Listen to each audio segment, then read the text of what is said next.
Welcome to another edition of Friday at 420. My name is Mike Neighbors, your host for the next 40 minutes as we round up some great local Hamilton comics and get them to try and make you laugh on this Friday afternoon. As usual, joining us in the studio, Mr. Patrick Capolino. Buongiorno. Buongiorno, Patrick. That never gets old, eh? No, at least not for you and I. Manolis Santanos! Ticanis Kala?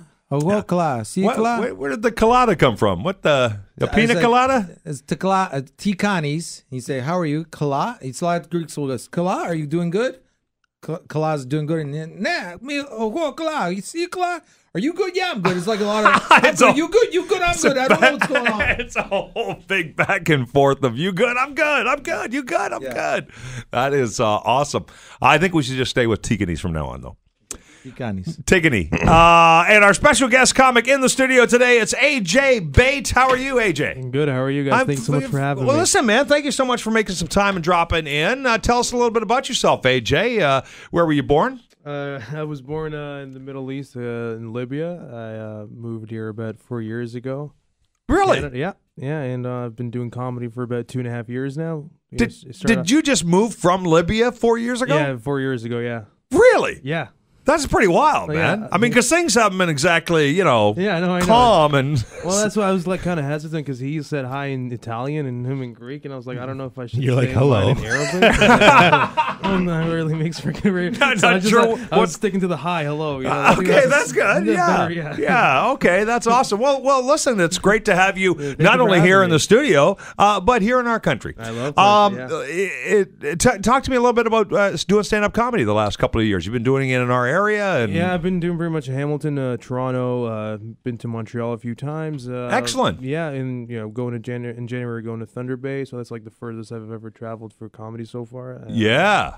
Yeah, I mean, so it's just been crazy for the last few years. Listen, I'll guarantee you in Thunder Bay, they have not met a lot of people from Libya. No, I'm counting on it. It's like tapping into that market, How much does that play into your stand-up comedy? Yeah, of course it does. But I try to make it personal and not like very like generic, and just talk about like my own experiences, and that way it's just kind of more personal, instead of just That's awesome. Yeah, playing to the easy stereotypes, and it gets boring. This game is all about your own putting your own personal spin on it. This is Friday at 420. We have 12 envelopes filled with random topics, official Bell Media envelopes, and the comics do not know the topics ahead of time. Once they have dropped a puck in the Plinko board, we'll select a number, and then we will get the game started. You can start talking on your topic, and everybody else will just chime in, try and steal your airtime. So you guys all ready to go? Yep. Let's do it. As our guest, AJ Bate, you get to go first, my friend. Dropping the Plinko puck in the... No, it goes down below there. And, AJ's very funny, by the way. I got, what does AJ stand for? Number 6. Abdullah Jamal. Abdullah Jamal. AJ, nice. AJ, here you go. Topic number 6. Your first topic. Well, this is interesting, especially from a cultural perspective. Your best Christmas memory. My best Christmas memory is because it's a long weekend. That's pretty much what it is. I love Christmas because I get to sleep more than everybody else. And what was that time of year like in growing up in Libya? Well, pretty much non-existing, really. Because I don't know what to tell you, but when I lived in the UK, it was great because you get to see all the decoration and all that stuff, and you just pretend that's like, all new, right? Well, yeah. You also kind of pretend that Santa's gonna visit you, even though he's not. But you just get to live the dream like everybody else. So we'll go. Best Christmas memory was actually seeing Christmas for the first time once I got to the UK. Yes, that's awesome. Nice start, AJ. Good job, Manolis Santanos. A good Greek Christmas story. Wait, what's AJ stand for again? Abdullah Jamal. That would have been nice. I find this today. I've known you for 2 years now. It's not like you're going to remember 10 minutes later. No, I still don't. I'll never.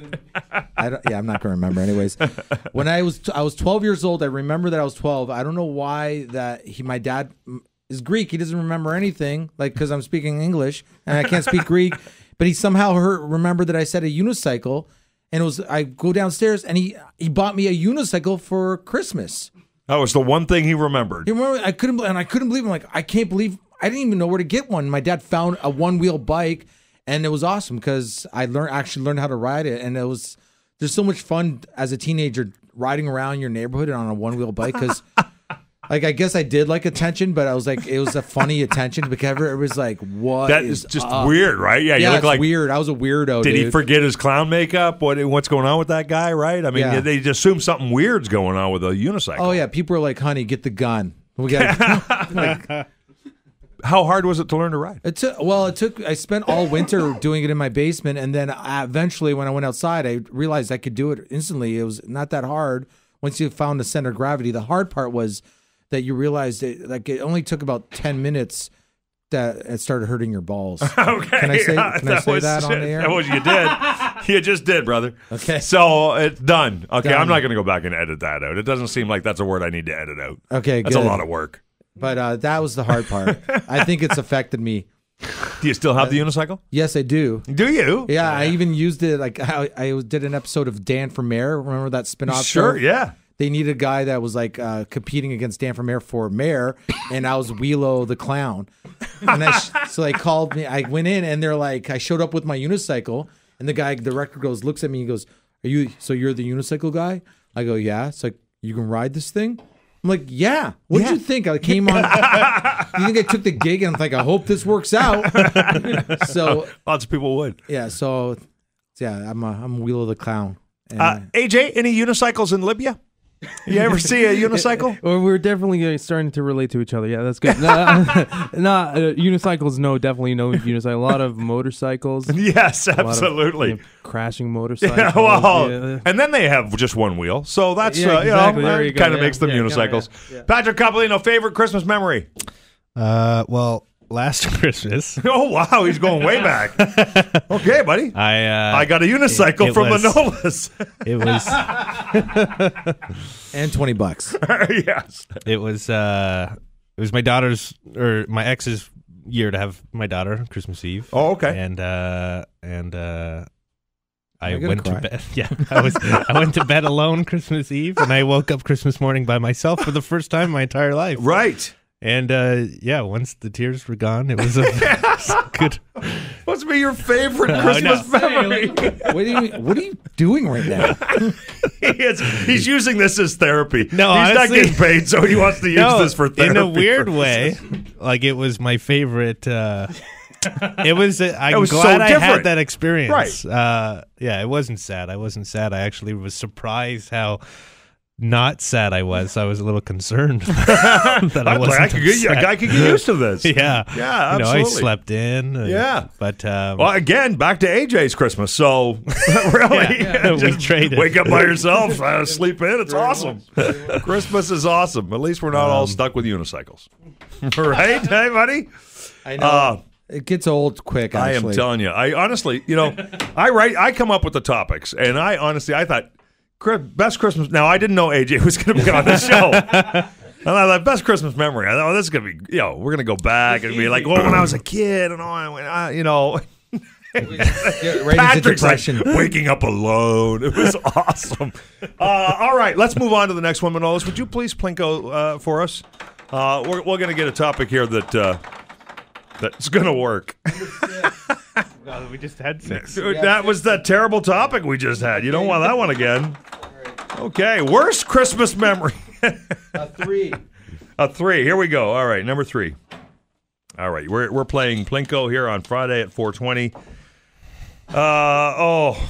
Okay, no, I'm not even gonna do it. I'm gonna put that one. I've rejected 3.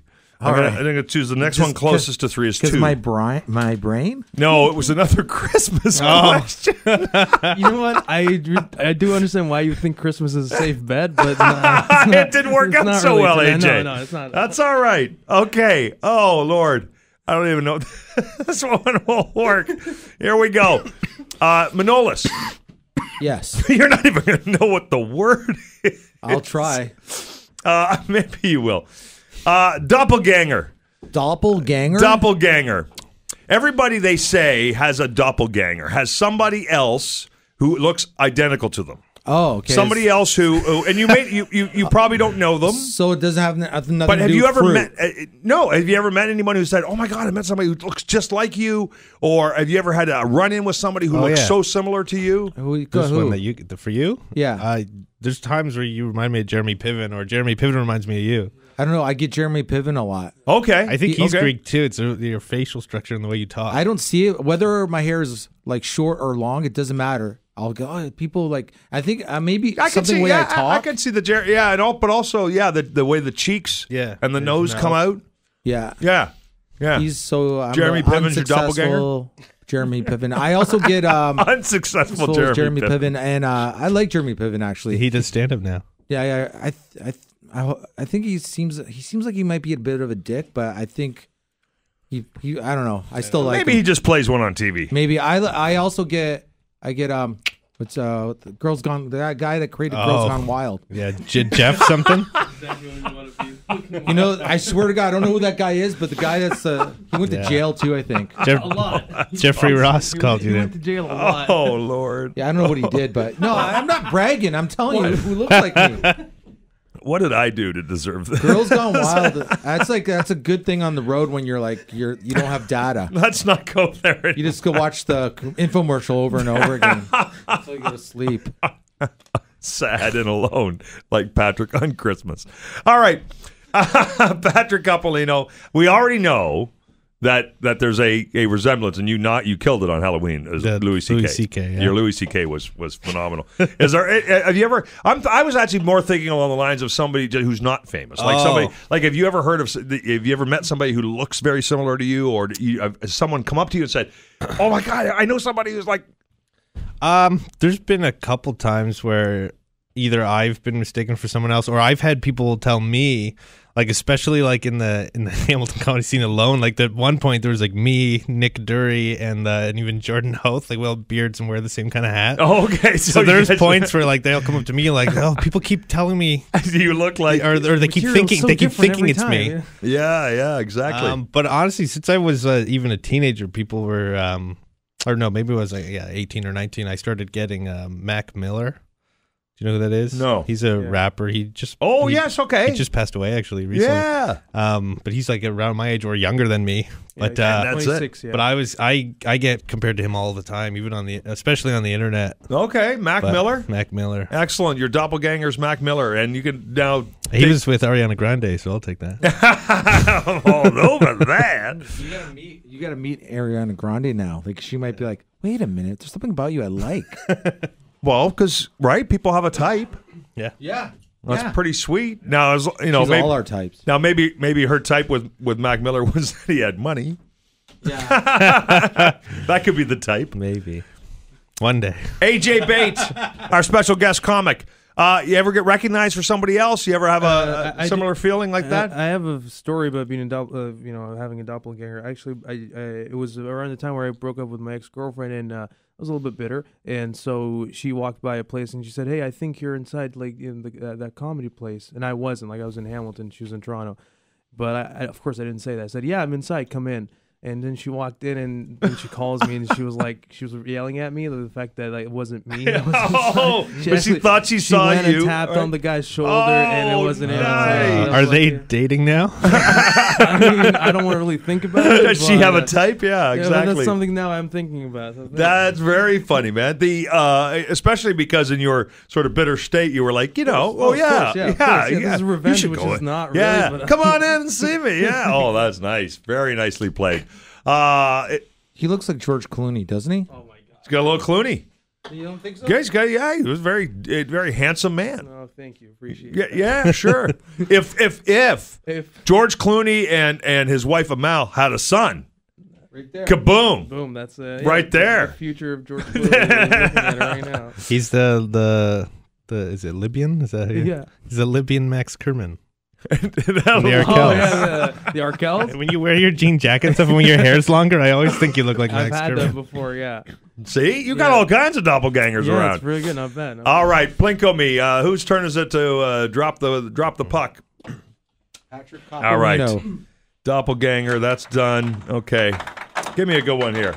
Something we can really chew on, boys. 10. 10. Oh, I feel good about 10. There we go. This is Friday at 4:20. Our special guest in the studio is AJ Bate, Manolo Santanos, Patrick Coppolino, and I'm having trouble reading my writing. Hang on. All right. What color jelly bean do you eat first? Patrick Coppolino. Red. Red? You go red first. Because usually you save the favorites for last, or do you eat the favorites first? No, I go straight for the favorites. Oh, you eat the favorites, and then if I got room, I'll eat the yellow ones. I'll eat all of them. I'll even eat the black ones. Oh, okay. What do you mean, even? They're the best ones. Not cool, dude. Oh, Not dude. Cool. Wow. We just lost our sponsor. Is that a race thing? Demographic of the people. No, it's not going that everyone way. complains about the black. My God. Yes, Everyone yes. complains about black licorice. Yeah, I absolutely. actually love black licorice. So do I. Yeah, I say like them. I say I have black licorice I was friends. gonna say. Manolis. I like all the rainbow of jelly beans. Just I'll hire them all. By the way, jelly beans in this case are actual candies and not like representatives for women or something. Oh, in that case, Okay. Which color do you eat first? green. I don't know why, but You don't like the green, or you do like the green? I like the green. It's my favorite. It's delicious. I just can't get enough of the green. So that's the first one you eat. yeah. Why don't you guys save the best ones for last? Eat the ones you don't like first. Why eat the ones you don't like at all? Well, because you got to eat them.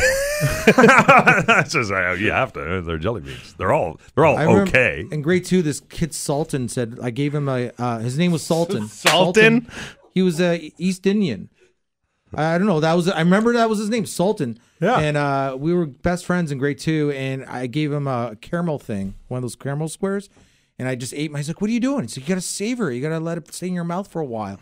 And just never left my brain. Like from that day on, I was like, "What am I doing? What am I? Yeah. I've wasted all this Yeah. good flavor by Yeah. just swallowing Swallowing. the thing whole. Yeah, Plus the sharp corners going No. down, not that great. yeah." Now I do that with everything. You by the way. savor He everything. was probably appreciative of the fact that he can eat that candy, and he was like just savoring it. Just savoring. Yeah, his parents probably will never give him that kind of candy. That's right. Yes. That's why now I get when I was my friend.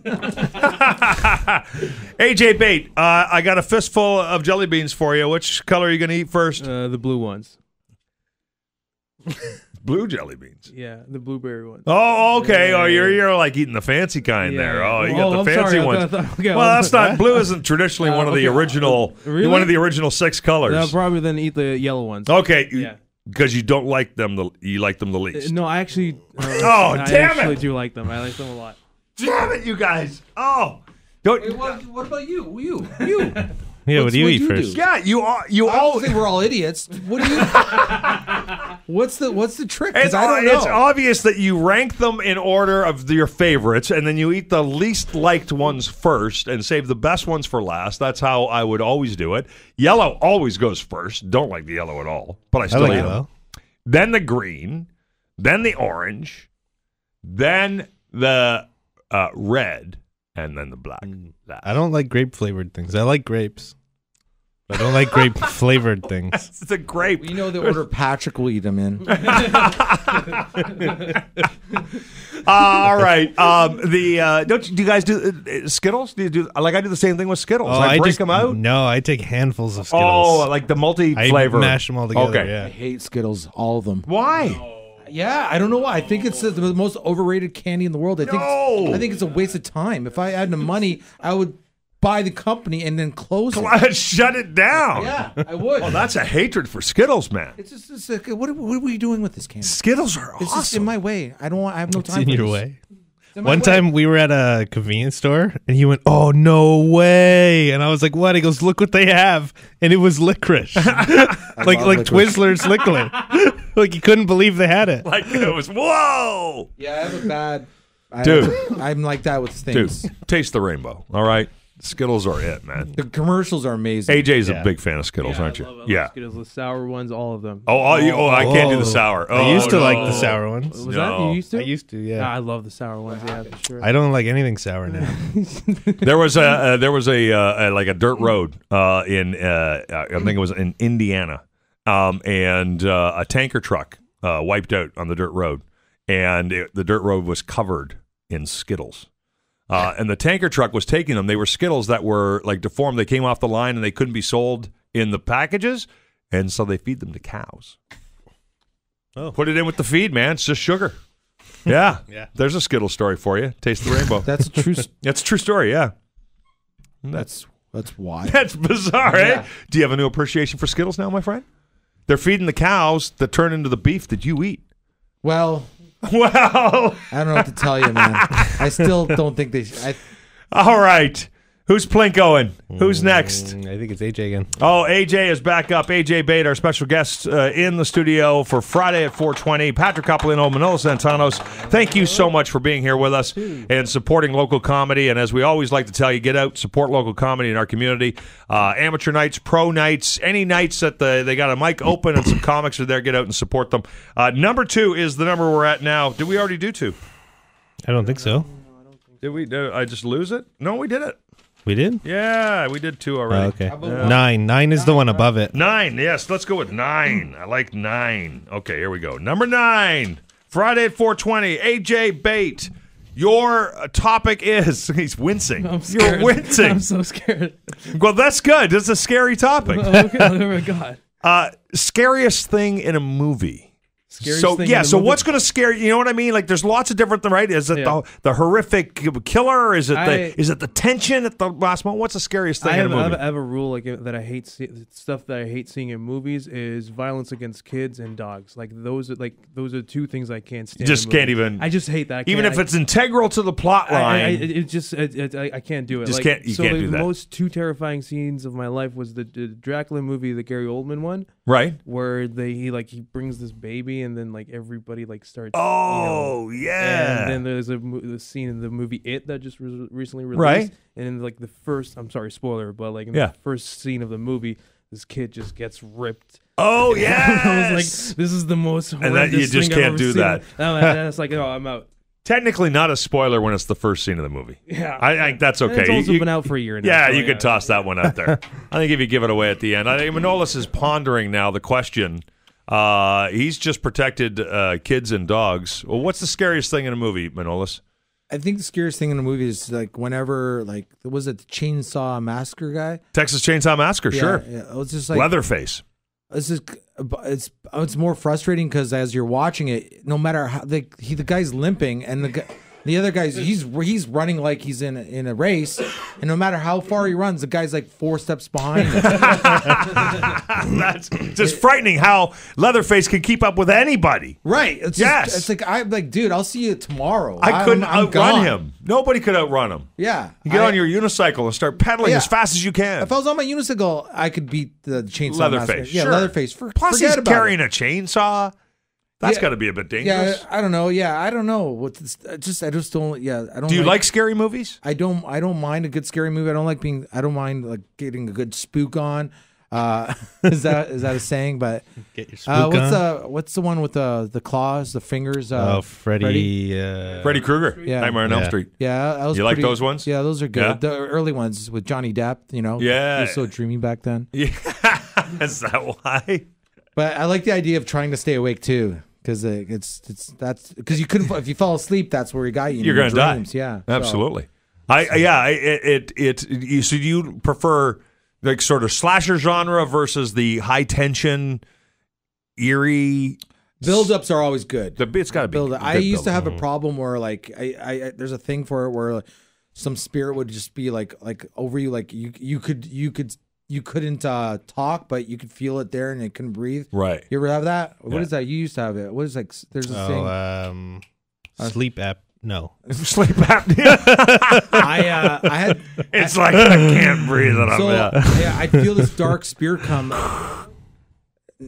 No, I just feel this like evil entity in my room, and I knew that I knew, and it would happen like a couple times a week to the point where like I just stayed relaxed one time.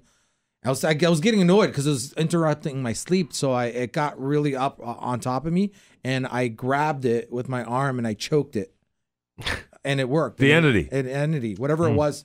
You just felt like in because it was all over me, and then I just pretend I was like not with it kind of thing, and I just put my arm around tricked it. I tricked and I choked it, and it I got it in a chokehold. I got in a chokehold and like- it stopped. Like Ric Flair over here. Woo! Yeah, and then he woke up and found out somebody strangled his dad.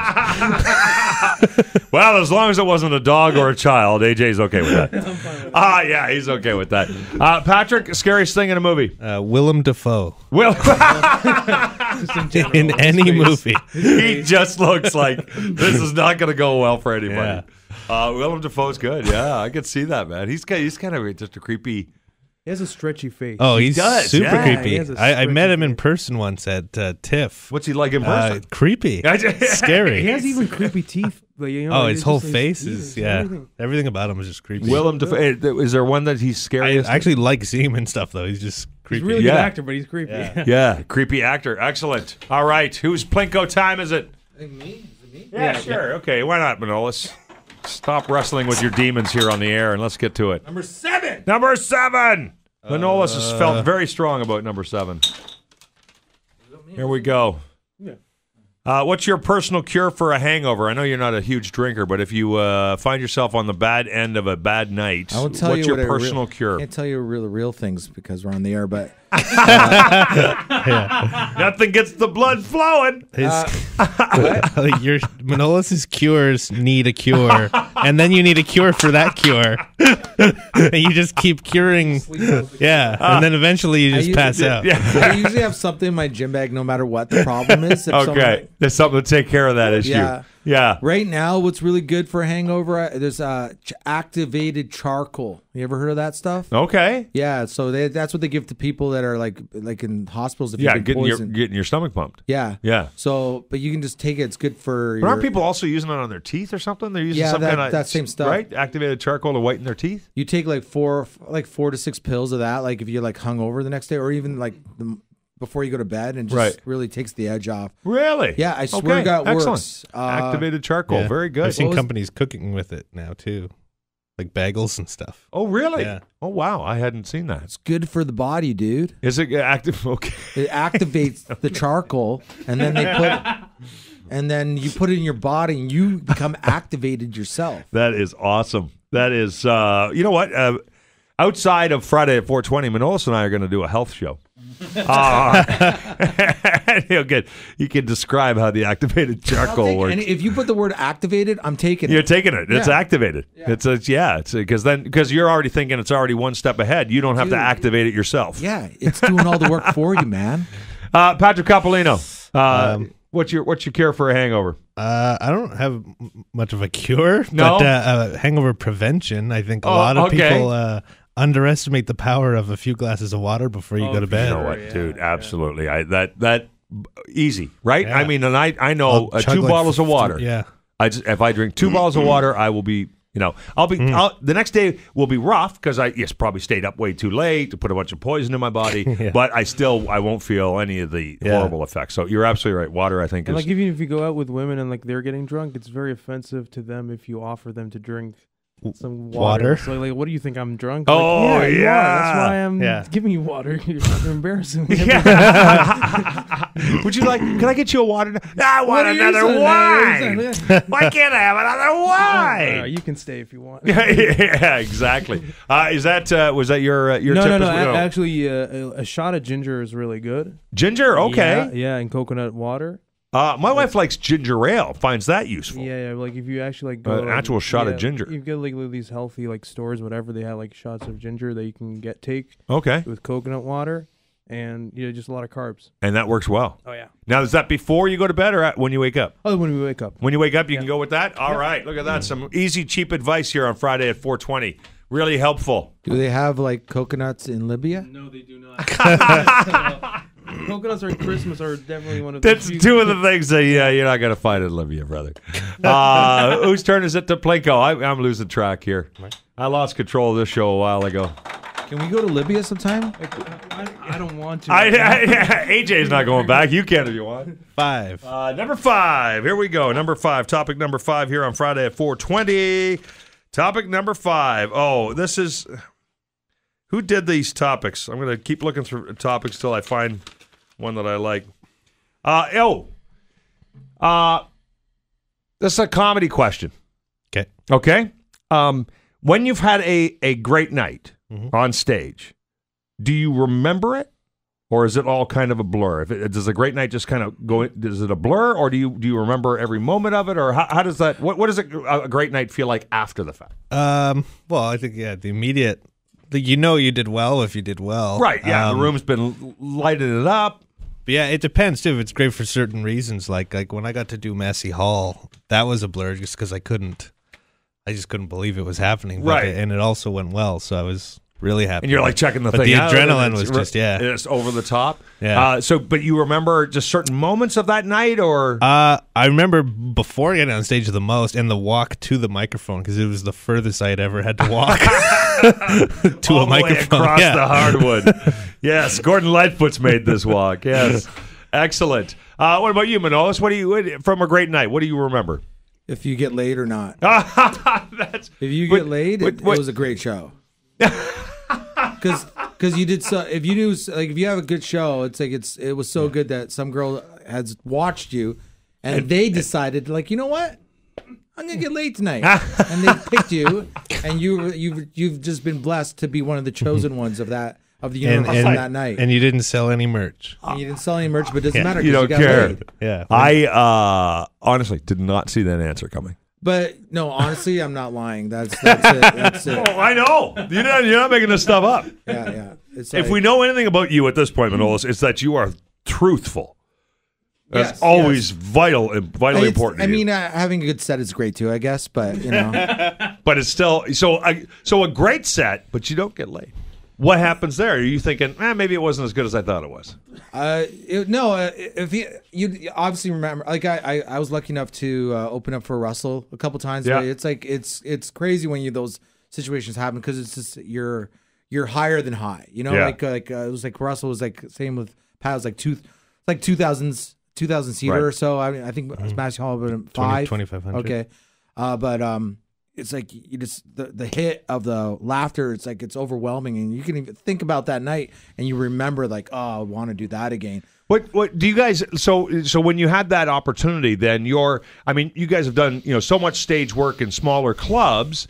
Is part of it that night was so great, and you think you were so on fire because of that adrenaline that you don't always kick up every time because now you're getting kind of used to playing that, right? It's not because a different kind of atmosphere.